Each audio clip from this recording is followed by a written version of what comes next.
எல்லா புகழும் இறைவனுக்கே. நம் அனைவர் மீதும் இறைவனின் சாந்தியும் சமாதானமும் உண்டாகட்டுமாக. அல்ஹம்துலில்லா.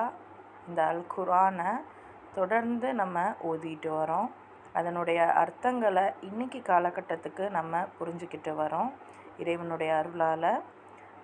சூரா அன்-நிசாவில் 94வது வசனம் வரைக்கும் நம்ம ஓதியிருக்கோம்.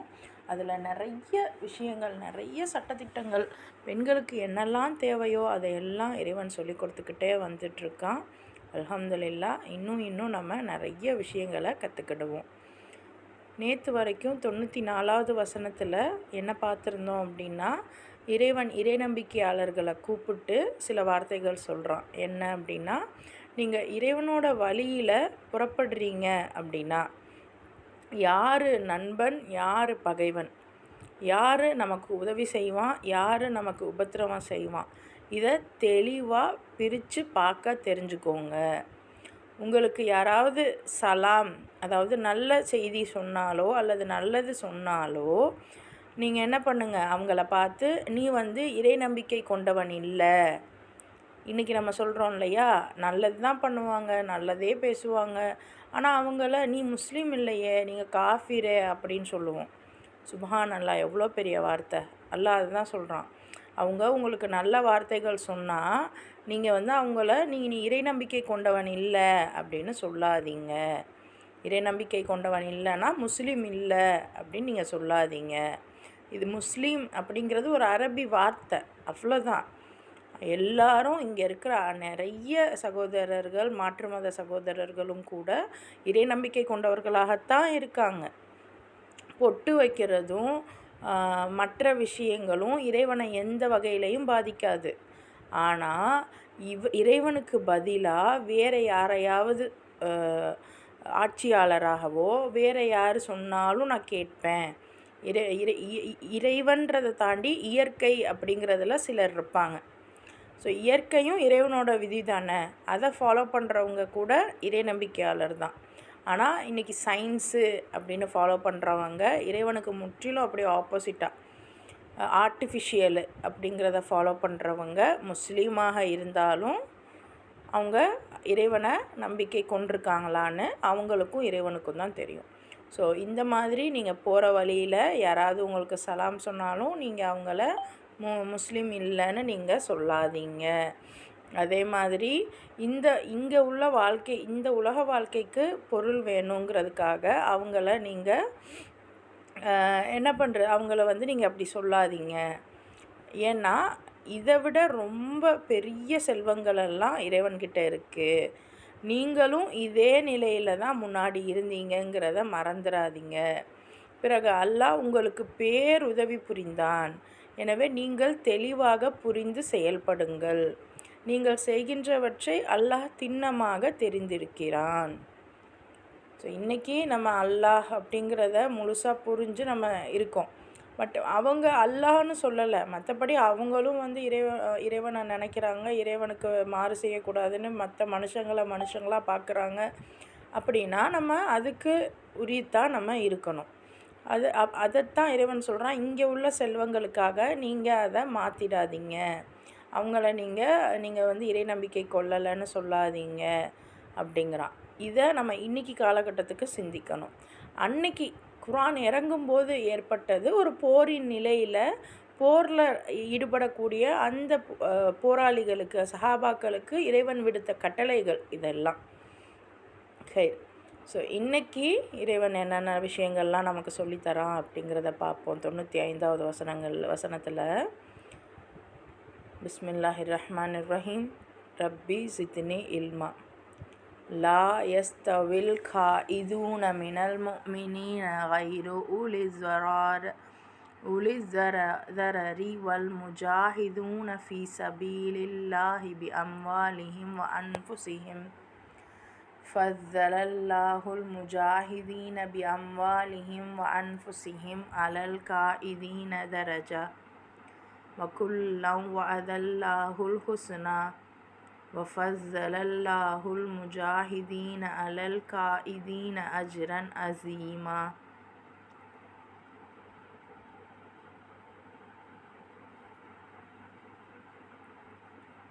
லா யஸ்தவி சமமாக மாட்டார்கள், காயிதூன தங்கியவர்கள், மினல் முஃமினீன நம்பிக்கையாளர்களில், ஆயிர்னா அல்லாதவர், உலிஸ்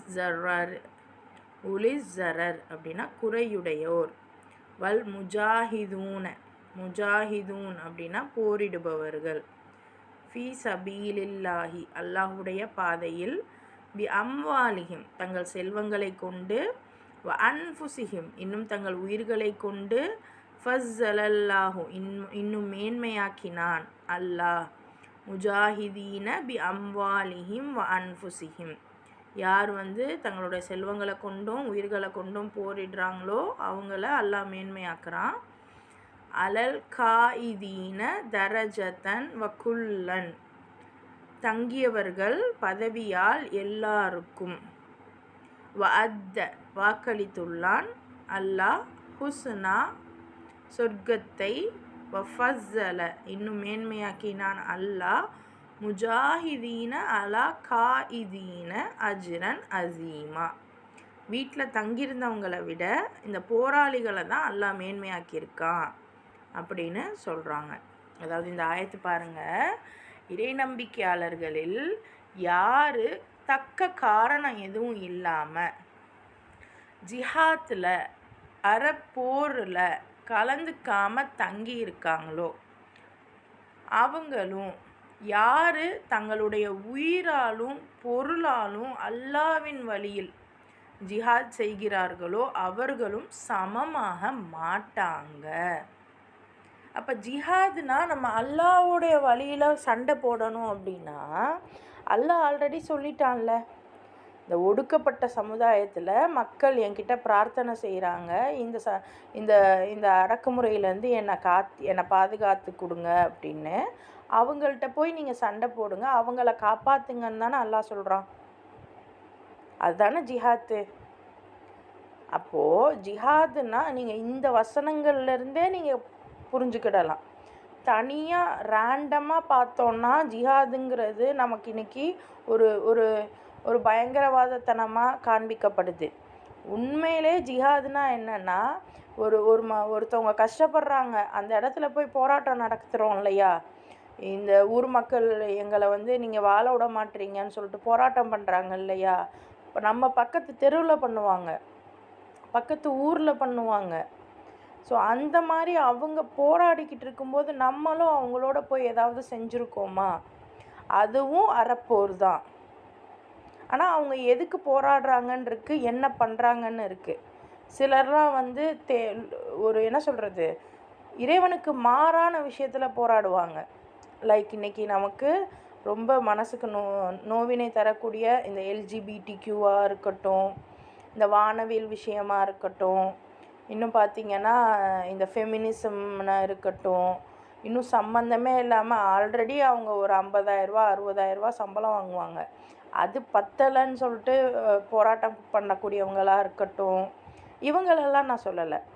யாரை சொல்கிறேன் அப்படின்னா, இன்றைக்கி நம்ம ஊர்களில், ஊர் பக்கத்தில், கிராமங்களில் எங்களை இருக்க விடாமல் நீங்கள் பாட்டுக்கு ரோடு கட்டணும், வீடு கட்டணும், அது கட்டணும், இது கட்டணும் கவர்மெண்ட்டு அப்படின்னு சொல்லிட்டு எங்கள் நிலங்களை பிடுங்குறீங்களே அப்படின்னு எத்தனையோ பேர் போராட்டம் பண்ணிக்கிட்டு இருக்காங்க. நம்மளும் எத்தனை போராட்டங்களில் கலந்துருக்கோன்னு யோசித்து பார்த்துக்கோங்க. அதில் முடிஞ்சளவு நம்ம உயிராலும் அதாவது பொருளாலும் சரி, நான் என்னால் நேராக போய் இது பண்ண முடியல, சம் ரீசன், எனக்கு உடம்பு சரியில்லை, எனக்கு ஏதோ ஒன்று, அப்போ நான் அட்லீஸ்ட்டு ஒரு அமௌண்ட்டாவது நான் கொடுக்கலாம், அதுக்காக நீங்கள் இவங்களுக்கு ஹெல்ப் பண்ணுங்க அப்படின்னு சொல்லிட்டு நான் என்னோடய இதுலேருந்து ஒரு அமௌண்ட்டாவது நான் தரேன். இப்படி ஏதோ அமௌண்ட்டு தர முடியலன்னா நான் டைரெக்டாக போய் வாலண்டியர் ஒர்க் பண்ணுறேன். ஸோ இப்படி எந்தெந்த போராட்டத்தில் நம்ம கலந்துக்கிறோம். அல்லாஹ் சொல்கிறான், இப்படி இந்த மாதிரி போராட்டங்களில் கலந்துக்காமல் வீடுகளில் தங்கிடுறீங்க அப்படின்னா, இது ஆண்களுக்கும் சரி பெண்களுக்கும் சரி, அப்போ நீங்களும் அவங்களும் சமமாக மாட்டீங்க அப்படிங்கிறான் இறைவன். அதாவது இறைவனுக்காக ஒடுக்கப்பட்டவங்களுக்காக நம்ம ஒரு சத்தம் கூட எழுப்பாமல் வீடுகளில் இருந்து நம்ம எவ்வளோ தொழுதாலும் ஓதுனாலும் அதனால் நம்மளும் அவங்களும் சமமாக மாட்டாங்க. அவங்க என்ன அப்போ நம்ம நினைப்போம், அவங்கெல்லாம் தொழுகலையே, ஓதலையே, அவங்கெல்லாம் வேறு கடவுளை கும்பிடுறாங்களே, அவங்க உள்ளத்தை இறைவன் அறிவான். ஆனால் நம்ம அதுக்கு என்ன பண்ணுறோம் அப்படிங்கிறது தான் இங்கே விஷயம். இன்றைக்கி எவ்வளோ எதுக்கெல்லாம் போராட்டம் நடக்குது தெரியுமா? எஜுகேஷனுக்காக போராட்டம், இந்த குழந்தைங்களுக்கு இவ்வளோ ஃபீஸு வாங்குறீங்கன்னு போராட்டம், அதை விட என்ன சொல்கிறது, உணவுக்காக விவசாயிகள் ஏகப்பட்ட போராட்டம். அதுக்கு நம்ம என்ன பண்ணுறோம்? நம்ம ஒருவேளை நம்ம பிள்ளைங்க வளரும்போது அவங்களுக்கு பவர் வரும்போது அவங்க என்ன பண்ணுவாங்க? நம்மக்கிட்ட இருக்கிற நம்மக்கிட்ட இருக்கக்கூடிய அந்த அருட்கொடையை நம்ம இறைவனோட வழியில் எப்படி அந்த போராட்டத்துக்காக செலவு பண்ணுறோம்? ஸோ இவங்களைத்தான் அல்லாஹ் உயர்த்துவான்.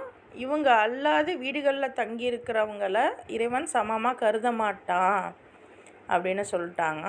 அதே மாதிரி இந்த மாதிரி தங்களுடைய உடல், தங்களுடைய உயிர், தங்களுடைய பொருட்களால் ஜிஹாத் செய்யக்கூடியவங்களுக்கு, ஜிஹாத்துங்கிறது போராடக்கூடியவங்களுக்கு அல்லாஹ் சிறப்பான அந்தஸ்தை வைக்கிறான், சிறப்பான அந்தஸ்தை வைத்திருக்கிறான். ஒவ்வொருவருக்கும் நன்மையே அல்லாஹ் வாக்களித்துள்ளான். எனினும் ஜிஹாத்தில் கலந்து கொள்ளாமல் தங்கிவிட்டவர்களை விட கலந்து கொண்டவர்களின் கூலி அவனிடம் மிக அதிகமானதாக இருக்கிறது. அப்போ நீங்கள் அல்லாஹ்கிட்ட எனக்கு கூலி அதிகம் வேணும் அப்படின்னு நினச்சிங்கன்னா, இறைவனோட வழினா என்ன, அதையும் அல்லாஹ் சொல்லிட்டான். யாரெல்லாம், அது யாராக வேணால் இருக்கட்டும், உலகத்தில் உள்ள எல்லாமே அல்லாஹ்க்கு தான் உரியது. அப்போ அவனுடைய அவனுக்கு உரிய, அவனோட என்ன சொல்கிறது, அவனுடைய உடைமையான இந்த மக்களோ விலங்குகளோ அல்லது வேறு யாரோ அந்த இடத்துல கஷ்டப்படுறாங்க அப்படின்னா அவங்களுக்காக நீங்கள் போராடணும். அது உங்கள் சின்ன இதுலேருந்து, உங்கள் வீட்டில் அண்ணன் ஒய்ஃபு, தம்பி ஒய்ஃபு யாரும் இருப்பாங்க, அம்மா அவங்கள தேவையே இல்லாமல் திட்டுவாங்க. அப்போ நீங்கள் சொல்லலாம், ஏம்மா அந்த பிள்ளைய ஏம்மா திட்டுற? அதிலிருந்து ஆரம்பிக்குது ஜிஹாத்து. ஏம்மா இந்த சின்ன பிள்ளை தானம்மா ஏதோ தெரியாமல் பண்ணிருச்சு, இல்லை அந்த பிள்ளை தப்பே பண்ணலை, ஏம்மா ஒன்றுமே பண்ணாத பிள்ளைய இதுக்கெல்லாம் ஏம்மா திட்டுற? அதிலிருந்து ஆரம்பிக்குது. நம்ம மருமக இல்லை நம்மளோட மகள், நம்மளோட பிள்ளைகளுக ஏதாவது தப்பு பண்ணோம், நம்மளுடைய பிள்ளைகளுக ஏதாவது தப்பு பண்ணோம். அப்போ அந்த இடத்துல நம்ம தப்பே பண்ணாமல் சம்டைம்ஸ் திட்டிடுவோம். அப்போ அது மனசு கஷ்டப்படும். அப்போ நம்ம இப்போ இவள்கிட்ட போய் சாரி கேட்குறதா, இல்லை அது நம்ம பிள்ளை தானே என்ன ஆகிட போகுது அப்படின்லாம் விட்டுருவோம். ஆனால் சரி உன்னை நான் கஷ்டப்படுத்திட்டேன் தான் மன்னிச்சிரு அப்படின்னு சொல்கிறது கூட ஒரு இறை வழியில் ஒரு போராட்டம் தான். ஏன்னா அந்த பிள்ளைய நம்ம அந்த காயத்துலேருந்து விடுபட்டிருக்கோம். லைக் அந்த மாதிரி உங்கள் வீடுகள்லேருந்து நீங்கள் ஜிஹாத் ஆரம்பிங்க. ஒரு சின்ன சின்ன உறவுகள்லேருந்து நீங்கள் ஜிஹாத் ஆரம்பிங்க. ஸோ இப்படிலாம் நம்ம உறவுகளை எந்த அளவுக்கு நம்ம மெயின்டைன் பண்ணணும். முக்கியமாக நம்மளுடைய திருமணம், இன்னும் பெண்களுடைய வாழ்க்கையை சுற்றி இருக்கக்கூடிய ஒவ்வொரு அந்த சொசைட்டி, இன்னும் இந்த மக்கள்கிட்ட எப்படி நடந்துக்கிடணும், இந்த மாதிரி ஒரு அழகான விஷயத்தை ப்ரைம் பார்ட்னர் அப்படிங்கிற அந்த ஒரு கோர்ஸில், கிராஷ் கோர்ஸில் ஆமினா பிவி சிஸ்டரும் நானும் உங்களுக்கு தர இருக்கோம். இன்ஷா அல்லாஹ் அது மதியம் 11 to 12 நடக்கும். நீங்கள் அதில் என்ரோல் பண்ணிக்கோங்க இன்ஷா அல்லாஹ். அது ஆனால் பெய்டு கோர்ஸ் தான். பட் ஒரு விஷயத்தை நீங்கள் கற்றுக்கிடணும், இறைவனோட வழியில் நான் இப்படி ப்ராக்டிக்கலாக நான் நடக்கணும் அப்படின்னு விரும்புகிறவங்க நிச்சயமாக அந்த கோர்ஸில் நீங்கள் என்ரோல் பண்ணிக்கோங்க. நிறைய பெனிஃபிட்ஸ் உங்களுக்கு இருக்குது அல்ஹம்துலில்லாஹ். ஸோ அப்போ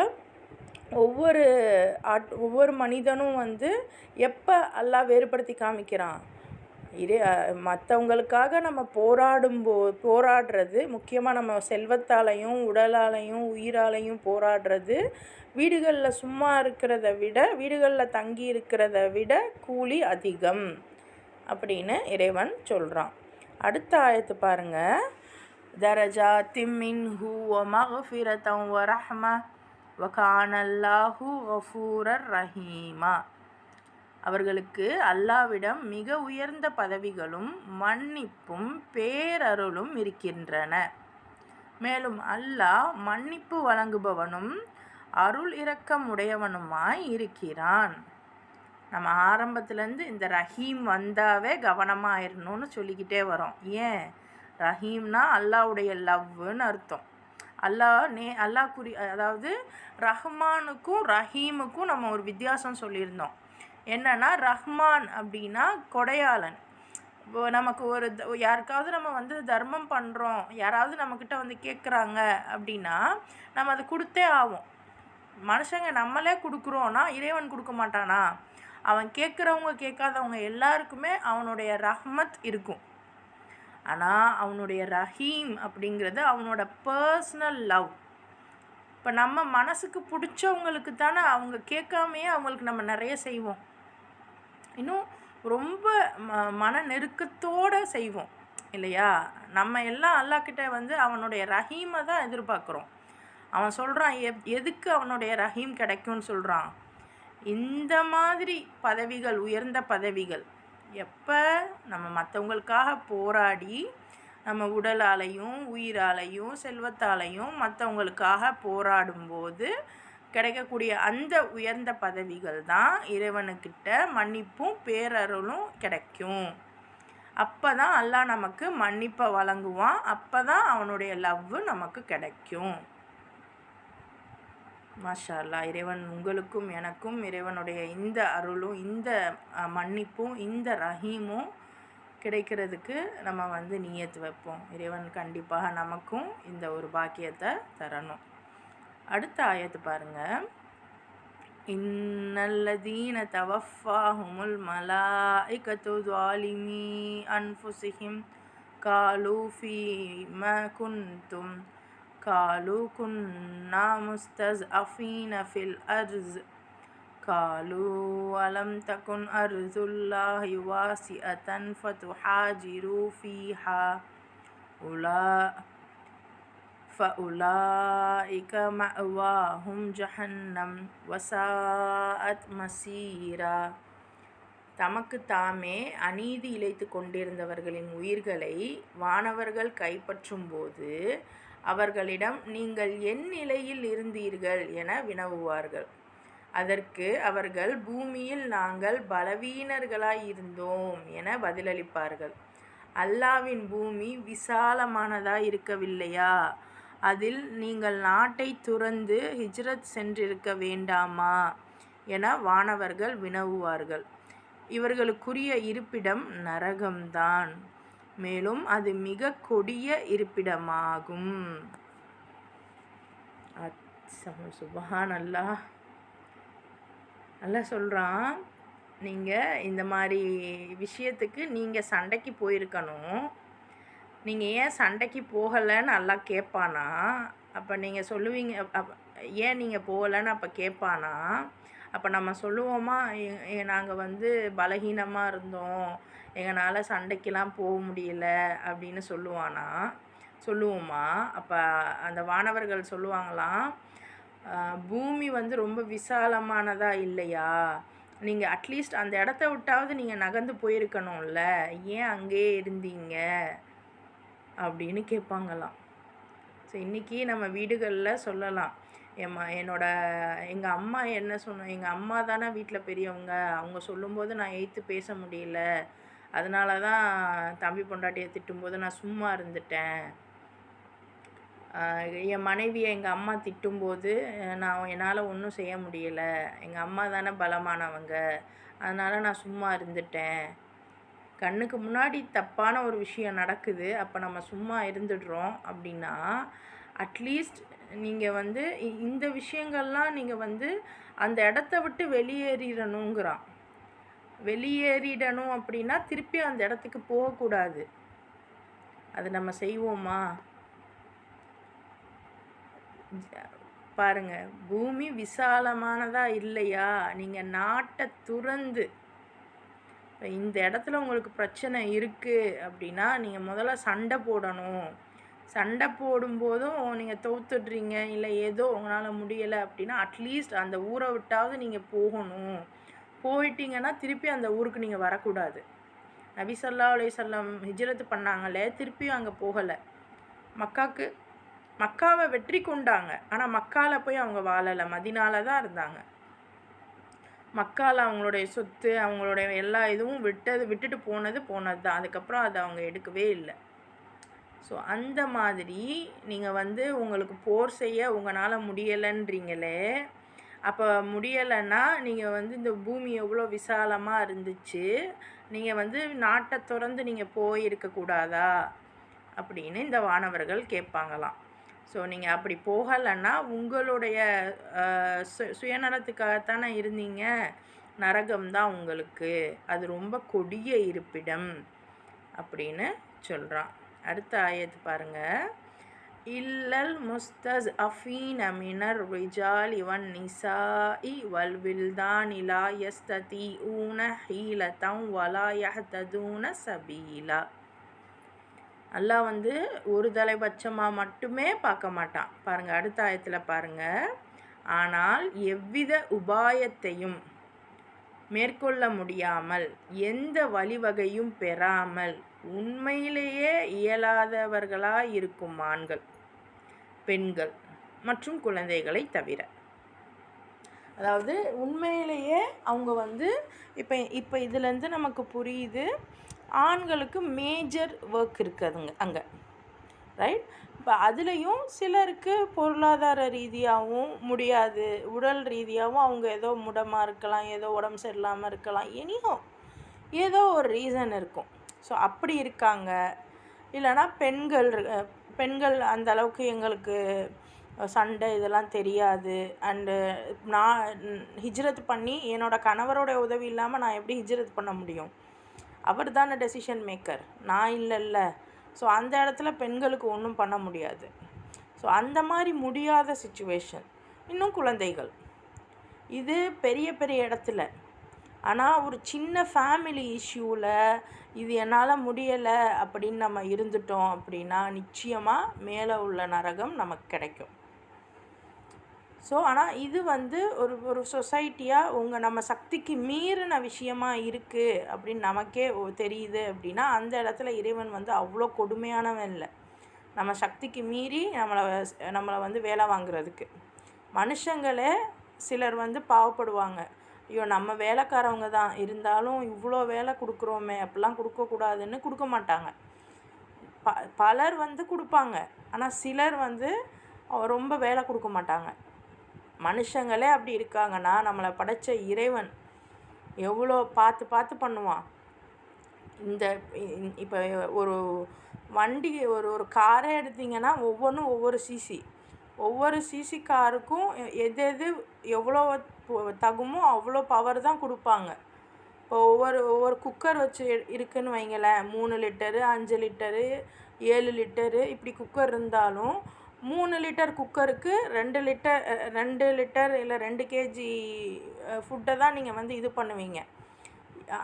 3 லிட்டர் இதுக்கு 5 லிட்டருக்கான இதை போட மாட்டீங்க. ஏன்னா உங்களுக்கு தெரியும் எந்த குக்கர் எந்த அளவுக்கு அந்த பொருளை வச்சுக்கும் அப்படின்னு. ஸோ அதே தான் இறைவனும், அவனுக்கு தெரியும் உங்களால் முடிஞ்சும் நீங்கள் இதை செய்யலைன்னா உங்களுக்கு நரகம்தான். முடியலை அப்படின்னா அவங்களுக்கு நம்ம சலுகைகள் உண்டு, நம்ம பார்த்துப்போம். ஆனால் நம்மளாம் முடிவு பண்ணிடக்கூடாது நமக்கு இறைவன் சலுகை தருவான் அப்படின்னு. அது அவன் தான் முடிவு பண்ணுவான் நமக்கு சலுகை இருக்கா இல்லையான்னு. சரி, முடிஞ்ச அளவு எங்கெல்லாம் அநீதம் நடக்குதோ, எந்தெந்த இடங்கள்லாம் அநீதம் நடக்குதோ அந்தந்த இடங்கள்லாம் அட்லீஸ்ட் பேசவாவது செய்யுங்க. நம்ம எல்லாருமே அட்லீஸ்ட் பேசவாவது செய்வோம், ஒரு தப்புன்னாவது சொல்ல முயற்சி பண்ணுவோம். அதுதான் பேசிக் லெவல், அதுவே ஒரு தாவா தான். அது நம்ம வீடுகள்லேருந்து ஆரம்பிக்கட்டும். அடுத்த ஆயத்து பாருங்கள். இன்னும் நம்ம குழந்தைகளிடமிருந்து ஆரம்பிக்கட்டும். உங்கள் குழந்தைகளுக்கும் சொல்லிக் கொடுங்க. யாரையும் அடிக்காத அப்படி சொல்லித்தராதீங்க. என்ன பண்ணுங்கள், யாரையாவது அடித்தா அவனை அடிக்காதன்னு சொல்லுங்கள். ஆனால் இன்றைக்கி என்ன ஆகுதுன்னா, அவன் உன்னை அடித்தா நீயும் அவனை அடி, அப்படி தான் நம்ம சொல்லித்தரோம். ஆனால் இல்லைன்னா யாராவது அடிச்சிட்டா நம்ம போய் சண்டைக்கு போகிறோம். ஆனால் நம்ம குழந்தைங்கக்கிட்ட சொல்லித்தரோமா, அத்தா அவங்க 2 பேரும் அடிச்சுக்கிட்டாங்க, சண்டை போடுறாங்க அப்படின்னா, யார் ஒருத்தவனை சும்மா இருக்கும்போது அடிக்கிறானோ, என்ன சொல்கிற, அநீதமாக ஒருத்தவனை அடிக்கிறானோ, அடிக்கிறவன்கிட்ட நீ சொல்லு, தன்மையாக சொல்லு, அடிக்காத அப்படி சொல்லு அப்படின்னு சொல்ல வைக்கணும். இல்லைன்னா மிஸ்ஸுகிட்ட சொல்லி கொடு. உனக்கான பவர் அங்கே மிஸ்ஸுகிட்ட சொல்லி கொடுக்குறது தான். ஸோ அப்படி மிஸ்ஸுகிட்ட சொல்லி கொடு. அப்போவும் கேட்கல அப்படின்னா நீ அவனை அடிக்காதடான்னு மிரட்டு. அதுவும் முடியலைன்னா நீ அடிக்கிறவனை நீ வேணா அடி. இப்படி நம்ம பிள்ளைங்களுக்கு சொல்லித்தரணும். ஒன்று அடிக்கிறவனை அடின்னு சொல்லித்தரக்கூடாது. அடுத்தவனை அடிக்கிறவனை நீ தடுன்னு சொல்லித்தரணும். எத்தனை பெண்கள் நம்ம அப்படி சொல்லித்தரோம்?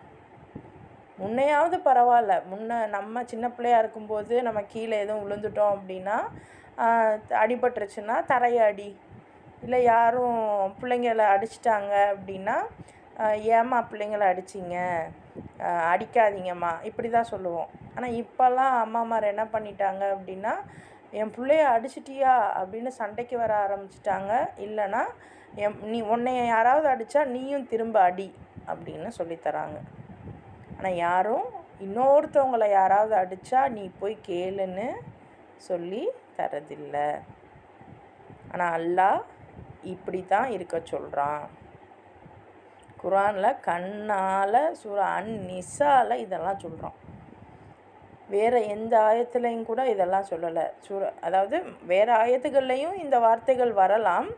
பட் இப்போ நம்ம கண்ணுக்கு முன்னாடி சூரா அன்-நிசான்ற பேரில் தான் பார்த்துக்கிட்டு இருக்கோம் இல்லையா? ரைட், அடுத்த ஆயத்து பாருங்கள். فَأُولَٰئِكَ عَسَى اللَّهُ أَن يَعْفُوَ عَنْهُمْ وَكَانَ اللَّهُ عَفُوًّا غَفُورًا. அவர்களை அல்லாஹ் பிழை பொறுக்கக்கூடும். அல்லாஹ் மிக்க பிழை பொறுப்பவனும் மன்னிப்பு வழங்குபவனும் ஆவான். ஸோ இதான் சொன்னேன்ல, அதாவது அல்லாஹ் ரொம்ப முடியாதவங்க, வேறு வழியே இல்லாமல் அங்கே இருந்த ஆண்களையும் பெண்களையும் குழந்தைகளையும் அல்லாஹ் மன்னிக்கக்கூடும். நிச்சயமாக அவன் மன்னிக்கக்கூடியவனாக இருக்கிறான் அப்படின்னு சொல்கிறான். அடுத்த ஆயத்து பாருங்கள்.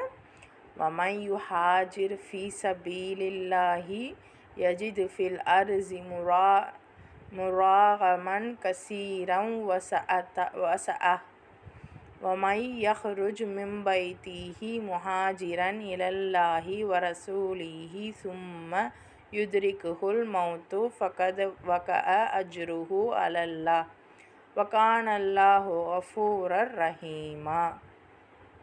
அதாவது யார் அல்லாவின் வழியில் ஹிஜ்ரத் செய்கிறாரோ அவர் பூமியில் எண்ணற்ற தங்குமிடங்களையும் வாழ்வதற்கான பெரும் வசதி வாய்ப்பையும் காண்பார். ஏன்னா இதெல்லாம் நபி ஸல்லல்லாஹு அலைஹி வஸல்லமுடைய டைமில் ஹிஜ்ரத்துக்கான இது வருது. நீங்கள் ஹிஜ்ரத் பண்ணுங்கள், கட்டாயம் ஹிஜ்ரத் பண்ணுங்கள் அப்படிங்கிறதுக்கு வருது. அப்போ நம்ம இங்கே இருக்கிற இடத்த விட்டுட்டு நம்ம போனால் நமக்கு என்ன கிடைக்க போகுது, நம்மளை யார் பார்த்துப்பா, இப்படி பல கன்ஃபியூஷன் அப்போ இருந்திருக்கும் இல்லையா? இன்றைக்கி நம்ம சொந்த வீடு வாங்கிடணுன்ற ஒரு குறிக்கோளோடு சுற்றிட்டுருக்கோம். ஆனால் இந்த ஆயத்துகள் பார்க்கும்போது நம்ம வாடகை வீட்டில் இருக்கிறதே நல்லதுன்னு தோணும். ஏன்னா நாளைக்கே இந்த இடத்த விட்டு நம்ம வேறு இடத்துக்கு போக வேண்டியது இருந்துச்சுன்னா, சொந்த வீடாக இருந்துச்சுன்னா மனசு கஷ்டப்படும், சொந்த வீட்டை விட்டுட்டு நம்ம போகிறோமேன்னு. இதே வாடகை வீடாக இருந்தால் நல்லது, நம்ம எங்கே போனாலும் திருப்பியும் ஒரு வாடகை வீட்டில் இருக்கத்தான் போகிறோம் அப்படின்னு நம்ம பாட்டுக்கு போயிட்டே இருப்போம். ஆனால் இதெல்லாம் இப்போ அப்படியே மாறி போய் சொந்த வீடுன்னு ஒன்று இருந்தால் தான் நம்ம நமக்கான ஒரு நிலைப்பாடுங்கிற அளவுக்கு இன்றைக்கி மக்களை நல்லா பிரெயின் வாஷ் பண்ணியிருக்காங்க.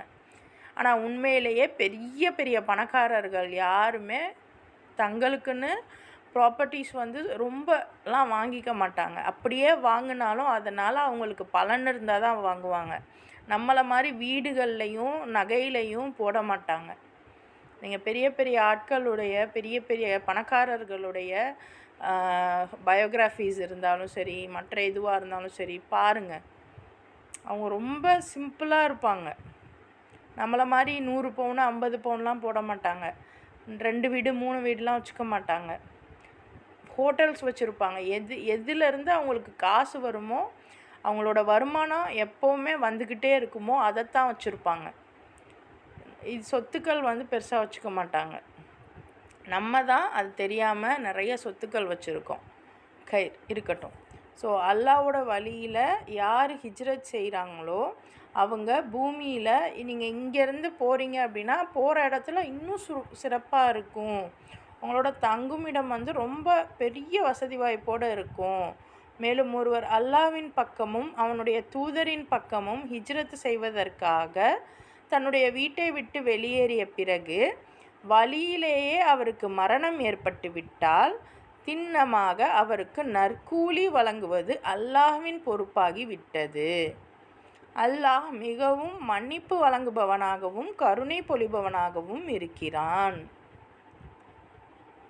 இருக்கிறதுலையே கடைசி பட்சம் என்ன?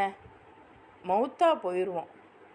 நீங்கள் இறைவனுக்காகவும் இறைவனுடைய ரசூலுக்காகவும், ஏன்னா இறைவனுடைய ரசூல் எதுக்கு வந்தார்? எல்லா மக்களும் நீதமாக நடத்தப்படணும்னு தான் வந்தாங்க. இதுதான் நபி ஸல்லல்லாஹு அலைஹி வஸல்லமுடைய நோக்கமே. எல்லாரும் உயர்வு தாழ்வு, குலத்தில் உயர்வு தாழ்வு, அடிமை இதுன்னு சொல்லிக்கிட்டு இருந்தாங்க. அப்புறம் என்ன சொல்லிக்கிட்டு இருந்தாங்க? குலத்திலேயே அந்த குலங்கள்லையே தலைவருக்கு கீழே உள்ளவங்க அப்படின்னாங்க. ஸோ இந்த மாதிரி இருந்ததெல்லாம் ஒரே ஆட்களாக ஒரே சமநிலையாக கொண்டு வர்றதுக்குத்தான் நபி பாடுபட்டாங்க. அதுக்காக யார் இறைவனோட வழியில் அந்த ஹிஜ்ரத் பண்ணுறாங்களோ அவங்களுக்கு கண்டிப்பாக நல்ல இடம் கிடைக்கும்னு நல்லா சொல்லிட்டான். கூடவே போகிற வழியில் உங்களுக்கு மரணம் ஏற்பட்டால் கூட உங்களுக்கு நல்ல கூலி உண்டு, அதுக்கு நான் பொறுப்பு அப்படின்னு நல்லா சொல்லிட்டான். அல்லாவே பொறுப்பாளி ஆன பிறகு மரணம் கூட என்ன வந்துட போகுது? இப்போ நம்ம ஒன்று போகிறோம், நீ செத்தா கூட உங்கள் வீட்டில் உள்ளவங்கள நான் பார்த்துக்கிறேன் அப்படி சொன்னால் இன்றைக்கி எத்தனையோ பேர் அந்த மனித வெடிகுண்டாக கூட மாறுறாங்க இல்லையா? எத்தனையோ பேர் பொய்ப்பழி ஏற்றுக்கிட்டு ஜெயில் போகிறாங்க இல்லையா? சாதாரண மனிதர்களையே நம்பி இப்படி பண்ணுறப்ப அல்லாஹ் டைரெக்டாக சொல்லிட்டான், உங்களை நான் பொறுப்பில் எடுத்துக்கிறேன், நீங்கள் மரணம் வந்தால் கூட நான் பார்த்துக்கிறேன் அப்படி சொல்லி கூப்பிடும்போது நீங்கள் போகாமல் இருக்க உங்களுக்கு என்ன நேர்ந்தது? ஸோ அப்போ நம்ம இன்றைக்கி என்ன பண்ணுவோம்? ஏதாவது ஒரு பிரச்சனை, மக்கள் எதுவும் இது பண்ணுறாங்க. இப்போ ரீசண்டாக ஒரு 10-15 வருஷத்துக்கு முன்னாடி அந்த ஏதோ ஒரு ஊரில் பெரிய போராட்டம். அப்போ அந்த போராட்டத்தை கலைக்கிறதுக்காக இது பண்ணதில் சுட்டுட்டாங்க. சுட்டதில் பொதுமக்கள் இறந்து போனாங்க இல்லையா? ஸோ அதை பார்த்துட்டு இனி அடுத்த கூட்டம் கூட்டவே முடியாத அளவுக்கும், அப்படி கூட்டினாலும் நம்ம அம்மாவாக இருக்கட்டும், மனைவியாக இருக்கட்டும், சகோதரியாக இருக்கட்டும், நம்மெல்லாம் தடுப்போம். நம்ம எந்த ரோலில் இருக்கோமோ நம்ம சைடில் உள்ள ஆண்களை தடுப்போம். போகாத, இறந்து போயிடுவேன், நீ இறந்துட்டா நாங்கள் என்ன செய்வோம், உன்னை ஏதாவது பண்ணிடுவாங்க. ஆனால் அல்லாஹ் சொல்கிறான், உங்களுக்கு விருப்பப்பட்டவங்க தான், ஆனால் அவங்க மரணம் அடைஞ்சால் கூட அவங்களுக்கான நற்கூலி நான் வச்சுருக்கேன், நான் பொறுப்பாளி. அப்படிங்கும்போது நம்மளுடைய உறவுகளை, நம்மளுடைய நேசத்துக்குரியவர்களை அனுப்புறதுக்கு நமக்கு என்ன வந்துடும்? நம்ம அல்லாஹ் பொறுப்பெடுத்துட்டானே, நல்லபடியாக போயிட்டு வாங்க அப்படின்னு நம்ம அனுப்புவோமா? இன்றைக்கி அதுதான் நடந்துக்கிட்டு இருக்கு. எங்கே? ரஃபாவில் அங்கே மட்டும்தான் நடந்துக்கிட்டு இருக்கானா? ஒவ்வொரு இடங்களில் இருக்கலாம், நமக்கு தெரியலை. பட் ஸ்டில் நம்மளும் இந்த மாதிரியான திடமான நம்பிக்கையுரியவர்களாக இறைவன் நம்மளையும் மாற்றி நம்மளும் தெளிவாக இருக்கணும்னு நியத்து வைப்போம். ஏன்னா இந்த சம்பவங்கள்லாம் இன்ஷா அல்லாஹ் இன்றைக்கி நடக்காமல் இருக்கலாம், ஆனால் என்றைக்கு வேணாலும் நடக்கும், எப்போ வேணாலும் நடக்கும். அந்த என்ஆர்சி அது இதெல்லாம் இன்றைக்கி வேணால் கொஞ்சம் க்ளோஸில் இருக்கலாம், ஆனால் திருப்பியும் எப்போ வேணால் அது முளைக்கும். எப்போ வேணாலும் நம்மளும் நம்மளுடைய இடங்களையெல்லாம் விட்டுட்டு ஒரு அகதிகளாக போக நேரிடலாம். அப்போ நம்ம குழந்தைங்கள்கிட்ட நம்ம சொல்லி வைக்கணும், என்ன நம்மளுடைய நிலைப்பாடு எப்படி இருக்கணும், இறைவனுக்காக நம்ம என்ன செய்யணும், இதுதான் உண்மையாகவே ஒரு முஸ்லீம் செய்ய வேண்டிய விஷயங்கள். அல்லாஹ் அதை அந்நிசால குறிப்பிட்டு சொல்கிறான். சுபஹான் அல்லாஹ். அடுத்த ஆயத்து பாருங்கள். வஇதா ஜரபுத்தும் ஃபில் அர்ஸி ஃபலைஸ அலைக்கும் ஜுனாஹுன் அன் தக்சுரு மினஸ்ஸலா இன் ஹிஃப்தும் ஐ யஃப்தினக்கும் லதீன கஃபரு இன்னல் காஃபிரீன கானு லகும் மதுவம் முபீனா. மேலும் நீங்கள் பயணம் புறப்பட்டு சென்றால் சில தொழுகைகளை சுருக்கிக் கொள்வதில் உங்கள் மீது தவறேதும் இல்லை. ஸோ இந்த இடத்துல இப்போ தொழுகைன்னு ஒன்று இருக்குல்ல, இப்போ அது என்ன பண்ணுறது யாரெல்லாம் நாங்கள் இப்போ பயணத்தில் போகிறோம் அப்படின்னா, அப்போ நீங்கள் கொஞ்சம் சுருக்கிக்கலாம். தொழுவக்கூடாதுன்னு எல்லாம் சொல்லவே இல்லை, தொழுகையை சுருக்கிக்கோங்கங்கிறான். அப்போ தொழுகையும் எவ்வளோ முக்கியம் பாருங்கள். ஏன்னா இப்போ மற்றதெல்லாம் கேட்போமா, நம்ம போகிறோமே, நாங்கள் சாப்பிட்ணுமே, நாங்கள் குளிக்கணுமே, அதெல்லாம் கேட்போமா, அதெல்லாம் நம்ம செஞ்சுருவோம், ஏன்னா அது ஃபிசிக்கல். ஆனால் மென்டலி நம்மளோட மனதளவில் நம்மளை ரெடி பண்ணணும், நம்மளை தூய்மையாக்கணும்னா அது தொழுகையால் தான் முடியும். அப்போ அந்த தொழுகை தான் நம்ம அல்லாஹ் சில விஷயங்கள்லாம் கட்டாயம்னு சொன்னால் தான் அதை நம்ம செய்கிறோம். அப்படி கொடுத்தது தான் தொழுகை. அது நம்ம மூளையை சுத்தம் பண்ணுற ஒரு விஷயந்தான். மூளைன்றதை தாண்டி மனதை சுத்தம் பண்ணக்கூடிய ஒரு விஷயம்தான். ஸோ அதை நீங்கள் கொஞ்சம் சுருக்கி தொழுதுக்கோங்க. மற்றதெல்லாம் அவங்களே பார்த்துப்பாங்க. நம்ம இப்போ போரில் இருக்கோம், சண்டையில் இருக்கோம், ஃபுட்டு கொஞ்சம் கம்மியாக தான் சாப்பிட்டுக்கிறணும், நம்ம அவசரமாக குளிக்கணும், அவசரமாக பல்லு விளக்கணும், இதெல்லாம் அவங்க பண்ணுவாங்க. ஆனால் தொழுகைன்னு வரும்போது இதை செய்யணுமா கூடாதா அப்படின்ற மாதிரி ஒரு நிலைப்பாடு வந்துடும் இல்லையா. அதுக்காக அல்லாஹ் சொல்கிறான், நீங்கள் தொழுகையை கொஞ்சம் சுருக்கி கூட தொழுதுக்கோங்க. குறிப்பாக இறை நிராகரிப்பாளர்கள் உங்களுக்கு தொல்லை கொடுப்பார்கள் என நீங்கள் அஞ்சினால் சுருக்கிக்கோங்க. அவங்க தொல்லை கொடுப்பாங்க அப்படின்ற பயம் இருக்குன்றப்ப நீங்கள் சுருக்கிக்கோங்க. ஏன்னா திண்ணமாக நிராகரிப்பாளர்கள் உங்களுக்கு வெளிப்படையான பகைவர்களாக இருக்கிறார்கள். நிராகரிப்பாளர்கள். ஆனால் இந்த காஃபிரீன் வரும்போது நம்ம நினைக்கிற மாதிரி இந்த கஃபரு காஃபிரீன் இது எல்லாம் ஹிந்துஸ் கிடையாது. நிராகரிப்பாளர்கள்னால் தங்கள் அதாவது இது இன்னும் நீங்கள் ஒரு படி மேலே எப்படி யோசிக்கணும்னா, இறைவனுக்கு இணை வைக்கிறவங்க கிடையாது இவங்கெல்லாம். நாங்கள் தான் இறைவன்னு சொல்லக்கூடிய ஆட்கள். நிராகரிப்பாளர்கள் ஸோ டேஞ்சர். ஸோ இன்றைக்கி காடு இல்லைன்னு சொல்கிறான், அதாவது சொல்லுவாங்க இல்லையா, கடவுள் இல்லைன்னு சொல்கிறவனை கூட நம்பிடலாம், நான் தான் கடவுள்னு சொல்லுவாங்க இல்லையா, அவங்கள நம்பக்கூடாதுன்பாங்க. அப்போது அந்த நான் தான் கடவுள், நான் சொல்கிறத நீங்கள் கேளுங்க அப்படின்னு அன்னைக்கு சொன்னது யாருன்னா இந்த மக்கா தலைவர்கள். சரியா? இன்றைக்கி யார் சொல்கிறாங்க அப்படின்னு பார்த்தீங்கன்னா அரசியல்வாதிகளும் கார்ப்பரேட்காரர்களும் சொல்கிறாங்க. அரசு என்ன சொன்னாலும் செய்யணும், கார்ப்பரேட் என்ன சொன்னாலும் செய்யணும், அதை செய்யணும் இதை செய்யணும். அப்போ அவங்க இறைவனுக்கு நிகராக தங்களை அவங்க ப்ரொஜெக்ட் பண்ணிக்கிறாங்க இல்லையா, அவங்க வெளிப்படையாக நமக்கு பகைவர்கள் அப்படிங்கிறான் அல்லாஹ். யார் இறைவனுக்கு நிகராக தன்னை ப்ரொஜெக்ட் பண்ணிக்கிறாங்களோ அவங்க நமக்கு வெளிப்படையான பகைவர்கள். அடுத்த ஆயத்து பாருங்கள். وَإِذَا كُنْتَ فِيهِمْ فَأَقَمْتَ لَهُمُ الصَّلَاةَ فَلْتَكُنْ طَائِفَةٌ مِّنْهُمْ مَعَكَ وَلْيَأْخُذُوا أَسْلِحَتَهُمْ فَإِذَا سَجَدُوا فَلْيَكُونُوا مِنْ وَرَائِكُمْ وَلْتَأْتِ طَائِفَةٌ أُخْرَى لَمْ يُصَلُّوا فَلْيُصَلُّوا مَعَكَ وَلْيَأْخُذُوا حِذْرَهُمْ وَأَسْلِحَتَهُمْ وَدَّ الَّذِينَ كَفَرُوا لَوْ تَغْفُلُونَ عَنْ أَسْلِحَتِكُمْ وَأَمْتِعَتِكُمْ فَيَمِيلُونَ عَلَيْكُمْ مَيْلَةً وَاحِدَةً وَلَا جُنَاحَ عَلَيْكُمْ إِنْ كَانَ بِكُمْ أَذًى مِّن مَّطَرٍ أَوْ كُنْتُمْ மருதா அன் ததஉ அஸ்லிஹதக்கும் வஹுது ஹித்ரக்கும் இன்னல்லாஹ அத்த லில் காஃபிரீன அதாபம் முஹீனா. மேலும் நபியே, நீர் முஸ்லீம்களிடையே இருக்கும்போது, இப்போ முஸ்லீம்கள்னால் நம்ம நினைக்கிற மாதிரி நம்ம முஸ்லீம்கள் இல்லை. முஸ்லீம்கள்னால் இறைவனை நாங்கள் நம்புகிறோம் அப்படின்னு நபிக்கு சப்போர்ட் பண்ணாங்க இல்லையா, அவங்க தான். ஸோ அந்த முஸ்லீம்கிட்ட நீங்கள் இருக்கீங்கன்னா போர் நிலையில் அவர்களுக்கு தொலை வைப்பீராயின் அவர்களில் ஒரு குழுவினர் தங்களுடைய ஆயுதங்களை ஏந்தி கொண்டு உம்மோடு நின்று கொள்ள வேண்டும்.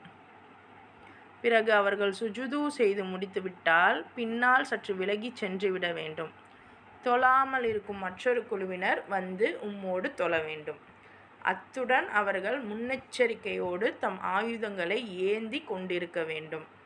ஏனெனில் உங்கள் ஆயுதங்களிலும் பொருள்களிலும் நீங்கள் கவனக்குறைவாக இருந்துவிட்டால் உங்கள் மீது ஒரேடியாக திடீர் தாக்குதல் நடத்த நிராகரிப்போர் தக்க தருணத்தை ஆவலுடன் எதிர்பார்த்து கொண்டிருக்கிறார்கள். ஆயினும் மழையின் காரணமாக உங்களுக்கு சிரமம் ஏற்பட்டால் அல்லது நீங்கள் நோயுற்றவர்களாய் இருந்தால் ஆயுதங்களை கீழே வைத்து விடுவதில் உங்கள் மீது தவறேதும் இல்லை. ஆனாலும் எச்சரிக்கையாகவே இருங்கள். திண்ணமாக அல்லாஹ் நிராகரிப்போருக்கு இழிவுபடுத்தும் வேதனையை தயார் செய்து வைத்துள்ளான். அப்போ ஒரு ஒரு ஆர்மிக்கு ஒரு ஜெனரல் எந்த அளவுக்கு ரூல்ஸ் போடணுமோ அதையெல்லாம் குர்ஆனில் அல்லாஹ் நமக்கு ஓப்பனாக காமிக்கிறான். அப்போ இதை விட ஒரு டிரான்ஸ்பரண்ட்டான கவர்மெண்ட் நம்ம பார்த்ததுண்டா? அல்லாஹ் சொல்கிறான், இந்த மாதிரி தான் தான் இறைவன் அப்படின்ற பேரில் சிலர் இருப்பாங்க. அவங்க உங்களுக்கு பகிரங்கமான எதிரிகள். இவங்க என்ன பண்ணுறாங்க, இவங்க உங்களை சுற்றி இருக்காங்க அப்படின்ற ஒரு பயம் உங்களுக்கு இருக்குது அப்படின்னா நீங்கள் என்ன பண்ணுங்கள், நீங்கள் தொலை வைங்க, முஸ்லீம்களுக்கு தொலை வைங்க. அப்போ அதில் 2 பிரிவாக இருக்கட்டும். ஒரு பிரிவு தொழுது சஜ்தா பண்ணி எந்திரிக்கும்போது பின்னாடி போயிடட்டும். அடுத்த ரக்காத்து அந்த பின்னாடி நின்னவங்கெல்லாம் முன்னாடி வந்து அவங்க தொழுவட்டும். இப்படி நீங்கள் வந்து தொழுதுக்கோங்க. அப்போ பின்னாடி போய் நிற்கிறவங்க தங்களுடைய கைகளில் ஆயுதங்களை வச்சுக்கோங்க. ஏன் ஆயுதங்களை வந்து கீழே வச்சிங்க அப்படின்னா உங்களை ஒரேடியாக தாக்குறதுக்கு அவங்க ரெடியாக இருக்காங்க. ஸோ அவ்வளோ ஜாக்கிரதையாக இருக்க சொல்கிறாங்க. ஆனால் நம்ம இன்றைக்கி என்ன பண்ணுறோம், நமக்குள்ளேயே ஏகப்பட்ட பிரிவுகள்.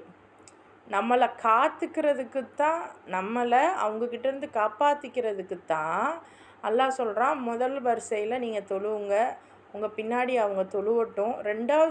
ரெண்டாவது ரக்காத்தில் இவங்க பின்னாடி போட்டு அவங்க முன்னாடி வரட்டும், தொழுவுங்க அப்படின்னு சொன்னால், ஒற்றுமையாக இருங்க அப்படி சொன்னால், நம்ம என்ன பண்ணுறோம், ஒரு சின்ன கருத்துக்கு அவ்வளோ ஒரு கருத்து வேறுபாடுகள் பேசிக்கிட்டு இருக்கோம். சுபஹானல்லாஹ். ரைட். ஆனால் இந்த இடத்துல உங்கள் ஆயுதங்களை நீங்கள் பற்றி வச்சுக்கோங்க. நீங்கள் கொஞ்சம் மிஸ் பண்ணாலும் உங்களை ஒரேடியாக தாக்குறதுக்கு ரெடியாக இருக்காங்க. ஆனாலும் அதுலேயும் சில எக்ஸெப்ஷன் தரான் பாருங்கள்ல. உங்களுக்கு வந்து உடம்பு சரியில்லாமல் இருக்குது, நீங்கள் நோயாளியாக இருக்கீங்க, இல்லை உங்களுக்கு கை காலில் ஏதாவது அடிபட்டிருக்கும், கை இல்லாமல் கூட சில நேரங்கள் இருக்கலாம். ஸோ அந்த மாதிரி தருணங்களில், அப்புறம் மழை பெய்யுது, இந்த மாதிரி தருணங்களில் நீங்கள் உங்கள் ஆயுதங்களை கீழே வைக்கிறதுல தப்பில்லை, பிரச்சனை இல்லை. மற்றபடி அப்படி வச்சாலும் கூட கொஞ்சம் முன்னெச்சரிக்கையாக இருங்க அப்படின்னு சொல்லிட்டு இறைவன் சொல்கிறான். எச்சரிக்கையாகவே இருங்க. நிராகரிப்போருக்கு, அதாவது யார் தன்னை இறைவனாக பிரகடனப்படுத்திக்கிட்டு இருக்காங்களோ அவங்களுக்கு இழிவுபடுத்தும் வேதனையை தயார் செய்து வைத்துள்ளான். காஃபீருங்கிறது அவங்க வந்து என்ன பண்ணுறாங்க, தெரியாமல் தங்களுடைய அதாவது நான் சொல்கிறது ஹிந்துஸ், கிறிஸ்டின்ஸ், இந்த மாதிரி ஆட்களை நான் சொல்கிறேன். சிலர் இறைவனை மட்டும் நம்புகிறாங்க, சிலர் என்ன பண்ணுறாங்க, இறைவன்லாம் அதாவது இறைவனோடு சேர்த்து இந்த சிலைகளை நம்புகிறாங்க. இந்த சிலைகள் வந்து சிலைகளாக இருக்கட்டும், இன்னும் வந்து அந்த தர்காவாக இருக்கட்டும், இறைவன்கிட்ட என்னை இது கொண்டு போய் சேர்க்கும்னு நம்புகிறாங்க. அவங்க கூட ஏதோ பரவாயில்ல, இறைவனாச்சு அவங்களாச்சு. அவங்க வந்து நான் நான் யாரையும் வந்து இந்த மாதிரிலாம் கஷ்டப்படுத்த மாட்டாங்க. யார் கஷ்டப்படுத்துவா அப்படின்னா, அந்த ஒரு ஒரு மாதிரி திமிரா, நான் சொல்கிறது தான் இந்த உலகத்தில் நடக்கணும், நான் சொல்கிறது தான் இந்த ஊரில் நடக்கணும் அப்படின்னு அதிகார போர்வையில் திமிராக ரொம்ப அகங்காரத்தோடு நடந்துப்பாங்க இல்லையா? தன்னை இறைவனாக கொண்டு வராங்க இல்லையா? அவங்க தான் காஃபிர், அவங்க தான் கஃபரு. அது யார் இந்த டைமில் யார் அப்படின்னா, யாரெல்லாம் பெரிய பெரிய அதிகாரத்துலேயும் பெரிய பெரிய சட்டங்களையும் கம்பல்சரி அப்படின்னு பண்ணிக்கிட்டு இருக்காங்களோ அவங்க தான். கவனமாக இருங்க, குழந்தைங்கள கவனமாக பார்த்துக்கங்க. பெரிய பொறுப்பு பெண்களான நமக்கு தான் இருக்குது. அதனால தான் சூரா அன்-நிசால இறைவன் இந்த விஷயங்களை சொல்கிறான். அல்ஹம்துலில்லாஹ். இன்ஷா அல்லாஹ் நாளைக்கு மீதியுள்ள வசனங்களை பார்க்கலாம்.